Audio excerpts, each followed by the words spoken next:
Welcome to Bloodbath and Beyond. Today we review Knucklebones. Roll them bones. Written and directed by Mitch Wilson, starring Tom Zembrod, Katie Bosacki, and Julin. Knucklebones is about a group of young adults that go to an abandoned garment factory and decide that they want to raise a demon using a pentagram and knucklebones. So what do we like? Knucklebones himself is actually very unique because he is a demon slasher. He's been summoned, he's a decomposing skeleton-looking body who picks up weapons and destroys people with them. And the way he kills people is great because it looks good. And this film definitely hits the mark when it comes to practical effects. And there's a cool special feature on the Blu-ray if you happen to have it. We got this with Horror Pack, so we watched that.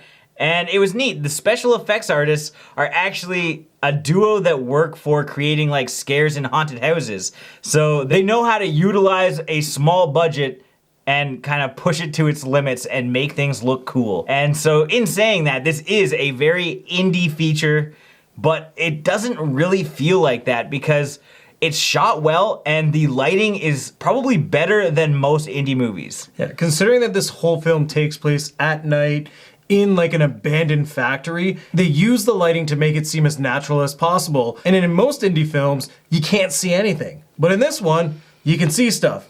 And I gotta tell you, in this film, you see a lot. And the ladies are great to look at. In particular, our personal favorite, Julin. You've heard us talk about her before, but Julin is in here and I was blown away when we did the Horror Pack unboxing because I had no idea she was still doing horror movies, considering she plays one of those weird princesses on one of those weird YouTube channels. Got all the power I need to keep you fast asleep. Julin did a great job acting in this film. I thought her character was believable. You felt bad for her in the beginning, and then near the end of the film, you're like, yeah, go get him. The characters, well, completely stereotypical, and this is a paint-by-numbers slasher movie, but the characters were actually pretty fun, especially Travis because he's kind of our typical douchebag, and he was just making some cringeworthy jokes that were obviously put in to be cringeworthy, and I thought he played an excellent role. 3 girls, 2 guys, Adam. 3 girls, 2 guys. I'm liking these odds. Whew. It's hot out here. Yeah, I'll tell you what's hot, Adam. These girls are hot. Look at them.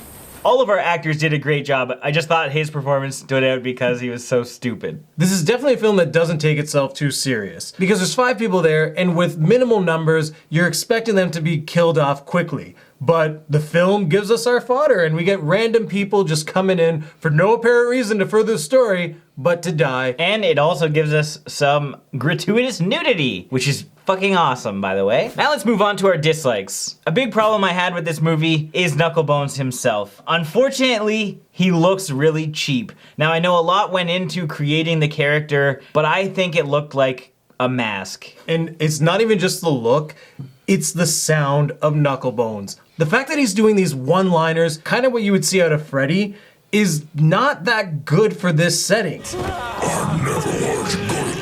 It definitely seems like they took too much inspiration from Freddy because the way that he delivers his lines and his voice in general and even some of the scenes look exactly like you've seen them in a Nightmare on Elm Street movie. Now, I did like that we had a variety of kills in this film.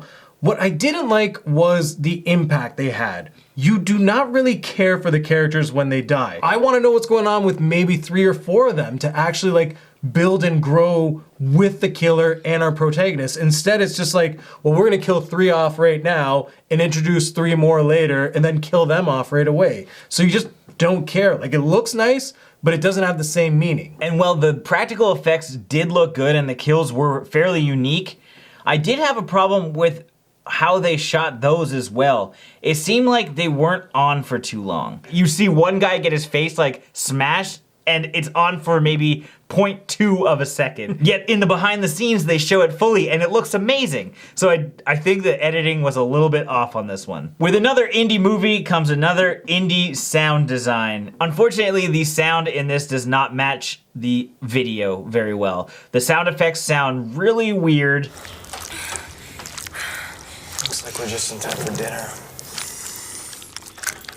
and I have no idea what they were thinking with some of the sound choices. Now it's time for our final thoughts and ratings. Knucklebones was a fairly generic slasher movie. You have the common tropes that you're used to in slashers, and you have a big killer that's just destroying people with various weapons. And thankfully, you get to see all of the kills, and they have some great practical effects. It's also nice that you have a lot of eye candy in the ladies in this movie because they're all stunning. However, those aspects alone won't elevate this score any because unfortunately, it is an indie horror film that just doesn't kind of break through to be a better indie horror film. It's your run-of-the-mill slasher. It doesn't try and do anything that differently. I did like our Knucklebones character, at least the idea of him as a demonic slasher, but he was just really weird looking and I didn't like his voice. So at the end of the day, I didn't really like Knucklebones himself, and he would be the lead of the franchise if this were to continue. And I don't know if I'd love that. So I'm gonna give this 2 makeshift halberds out of 5. I was pretty excited for Knucklebones because Julin was in it. And it's been a while since we've seen like a top-notch Julin movie. And she was great in this film. As were all the characters. One character I didn't like, who I should have liked the most, was Knucklebones. He could have been something awesome if they just would have kept him quiet and intimidating. We got a great looking cast, we got good actors, and we got good kills. But without a strong killer, it's just kind of boring. And there's a lot in the story that's cookie cutter that not many people are gonna enjoy if they're watching it by themselves.